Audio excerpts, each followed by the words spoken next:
అందరికీ నమస్కారం. మీరు చూస్తున్నారు సరస్వతి తెలుగు సాహిత్యం ఛానల్. మీరు తొలిసారి మా ఛానల్ని చూస్తున్నట్లయితే వెంటనే సబ్స్క్రైబ్ చేయండి. ప్రక్కనే ఉన్న గంట సింబల్ని నొక్కండి.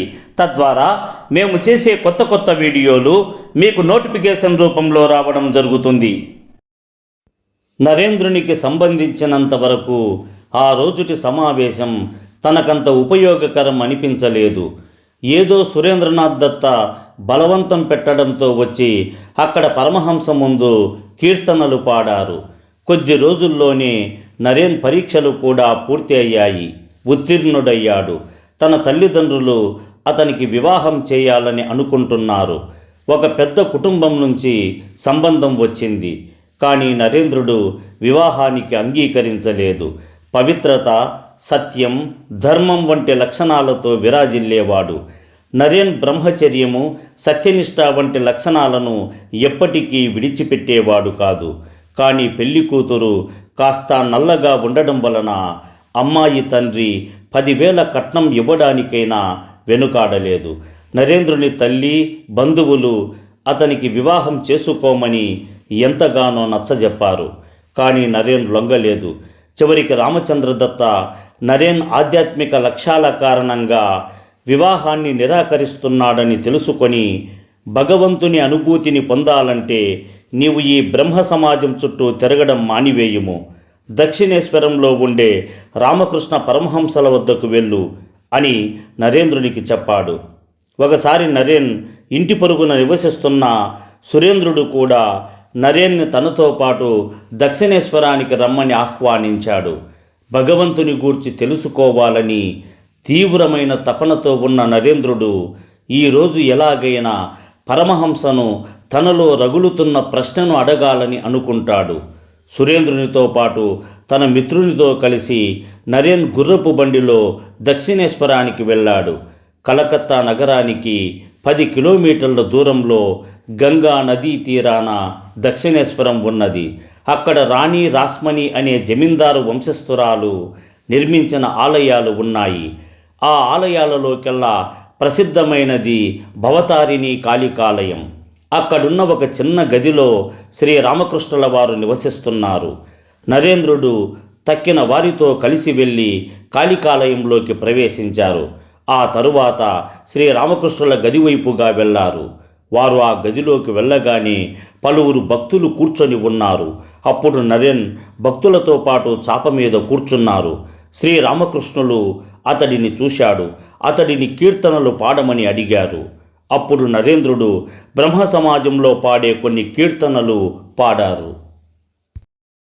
శ్రీరామకృష్ణులు నరేన్ని ప్రశంసిస్తూ నరేంద్రునికి విద్యాదేవత అయిన సరస్వతీదేవి అనుగ్రహం ఉందని చెప్పాడు. అందరూ ఆశ్చర్యపోయి నరేంద్రుని వైపు చూశారు. ఉన్నట్టుండి నరేంద్రుడితో రామకృష్ణులు ఇలా అన్నారు: నరేంద్ర, నీకు నిద్రించే సమయానికి ముందు ఒక ప్రకాశవంతమైన జ్యోతి కనిపిస్తున్నదా అని అడిగిన వెంటనే నరేన్ అవును, అదేమిటి, అది ఇతరులకు కనిపించదా అని ఆశ్చర్యంగా అన్నాడు. నీవు జన్మతః ధ్యానసిద్ధుడవు అని చెప్పారు శ్రీరామకృష్ణులు. ఆ తరువాత శ్రీరామకృష్ణులు లేచి నరేన్ చేయిని పట్టుకొని ఉత్తర దిశకు తీసుకెళ్లారు. వసారోలోకి నరేన్ను తీసుకెళ్లి తలుపు మూసివేశారు. అక్కడ ఎవరూ లేరు. నరేన్ ఆయన ఏదో ఉపదేశిస్తాడని భావించాడు. కాలాంతరంలో ఆ గదిలో ఏమి జరిగిందో నరేన్ చెప్పాడు.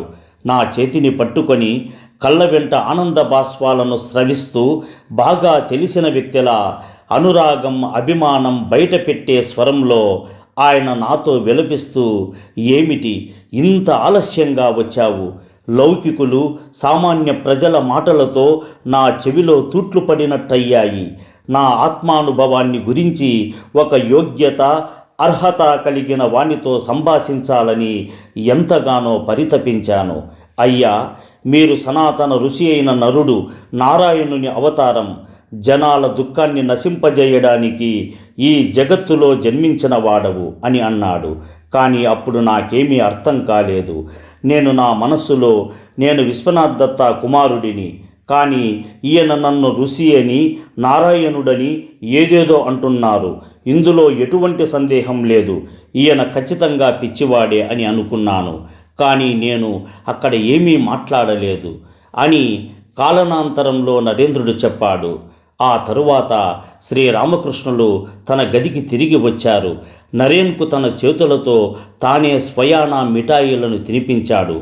అప్పుడు నరేన్, ఆ మిఠాయిలను నాకు ఇవ్వండి, నా స్నేహితులతో కలిసి తింటాను అని అన్నాడు. కానీ రామకృష్ణులు ఆ మాటను పట్టించుకోకుండా వారికి నేను తరువాత ఇస్తానులే అని అన్నాడు. ఆ తరువాత నరేన్ చేతులను పట్టుకొని, నాయన, ఈసారి ఒంటరిగా అతి త్వరలో నా వద్దకు వస్తానని మాట ఇవ్వు అని అన్నాడు. ఆయన అలా అనేసరికి నరేంద్రుడు కూడా అంగీకరించి మాట ఇచ్చాడు. శ్రీరామకృష్ణులు ఆ తరువాత మిగిలిన భక్తులతో సంభాషించారు. కానీ నరేన్ తన మనస్సులో, ఈయన నాతో ఒక విధంగా, మిగిలిన భక్తులతో ఒక విధంగా మాట్లాడుతున్నాడు అని అనుకున్నాడు. శ్రీరామకృష్ణుల మాటలు, ఆయన అనుభవాలు ఆయనను నిజమైన సాధువు అని నరేంద్రునికి అనిపించేలా చేశాయి. శ్రీరామకృష్ణులు ఎంతో సరళంగా మాట్లాడతారు. ఈయన గురువుగా ఉండగలరా అని ఒక్కొక్కసారి సందేహపడేవాడు. అయినప్పటికీ నరేంద్రుడికి ఆయన వద్ద తన ప్రశ్నలకు సమాధానం దొరుకుతుంది అని భావించాడు. ఒకసారి నరేంద్రుడు శ్రీరామకృష్ణుల వద్దకు వెళ్ళి, మహాశయ, మీరు భగవంతుడిని దర్శించారా? ఆయనను కల్లారా ఎప్పుడైనా చూశారా అని అడిగాడు. నరేంద్రుడు ఆయన సమాధానం కోసం ఆత్రంగా ఎదురు చూస్తున్నాడు. ఆయన నుండి సమాధానం వచ్చింది, అవును, చూశాను. ఎంతో దగ్గరగా, నిన్ను చూస్తున్నంత దగ్గరగా, నిన్ను చూస్తున్నట్టు కాక ఇంకా ఎంతో స్పష్టంగా చూశాను. నేను నిన్ను చూస్తూ నీతో ఎలా మాట్లాడుతున్నానో అలానే భగవంతునితో మాట్లాడవచ్చును. కానీ భగవంతుడిని దర్శించాలని ఎవరు కోరుకుంటున్నారు? అందరూ భార్య, పిల్లలు, బంధుమిత్రుల కోసం పరితపిస్తున్నారు. వారి వియోగానికి తట్టుకోలేకపోతున్నారు. ధనం కోసం, సుఖాల కోసం వెంపరలాడుతున్నారు. అయినా ఆయనను దర్శించాలంటే ఇంద్రియాలను జయించాలి, తనను తాను మరవాలి. అప్పుడే అది సాధ్యమవుతుంది. ఆ తరువాత నరేంద్రుడు కాలాంతరంలో ఆయన చెప్పిన మాటలు నా మనసులో నాటుకుపోయాయని చెప్పాడు. నేను భగవంతుడిని దర్శించాను. మతం అంటే అనుభూతి మాత్రమే. భగవంతుడిని దర్శించుటకు మతము ప్రధానమైనది కాదు. నరేంద్రుడు కాసేపటికి ఇలా అనుకుంటున్నాడు. ఈయన భగవంతుడిని దర్శించానని అంటున్నాడు. కానీ ఈయన ఒకసారి ఉన్నట్టు మరోసారి ఉండడు. నాకు తెలిసి ఈయనకు సగం పిచ్చి ఉన్నట్టుంది. కానీ భగవంతుని కోసం సర్వము అర్పించున్నట్టి వారిని చూడడం ఈ కాలంలో చాలా అరుదు. ఈయన కాస్త పిచ్చివాడైనప్పటికీ పుణ్యాత్ముడు, పవిత్రుడు. అందుకే ఈయనను అందరూ స్తుతిస్తున్నారు అని తిరిగి ఇంటికి వెళ్ళాడు. నరేంద్రుడు హఠాత్తుగా ఇలా అనుకున్నాడు, నేను నిద్రపోయే ముందు నాకు జ్యోతి కనిపిస్తున్నది అని ఈయనకు ఎలా తెలిసింది? ఆ విషయం నాకు, నా ఇద్దరి మిత్రులకు తప్ప ఇంకెవరికీ తెలియదు. మరి ఈయనకు ఎలా తెలిసింది అని ఆలోచించాడు. నాకు ధ్యానం పట్ల ఆసక్తి ఉందని, నేను రోజూ ధ్యానం చేస్తానని ఈయనకు ఎలా తెలిసింది? అసలు అంతు చిక్కడం లేదు. శ్రీరామకృష్ణులు కూడా నరేన్ను చూడాలని అనుకునేవాడు. నరేన్ కూడా అప్పుడప్పుడు శ్రీరామకృష్ణులను తలుచుకునేవాడు, చూడాలని అనుకునేవాడు. కానీ ప్రతిరోజు మిత్రులతో, బ్రహ్మ సమాజపు సమావేశాలతో గడిచిపోయేది.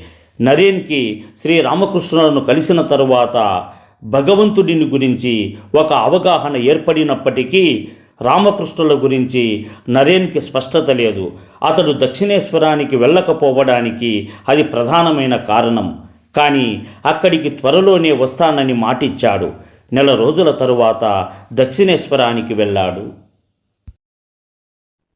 ఈ వీడియో మీకు నచ్చినట్లయితే లైక్ చేయండి, షేర్ చేయండి. ఈ వీడియోపై మీకున్న అభిప్రాయాన్ని కామెంట్ సెక్షన్లో కామెంట్ చేయండి. ఈ వీడియో చూసిన సాహితీ ప్రియులందరికీ నా హృదయపూర్వక ధన్యవాదములు.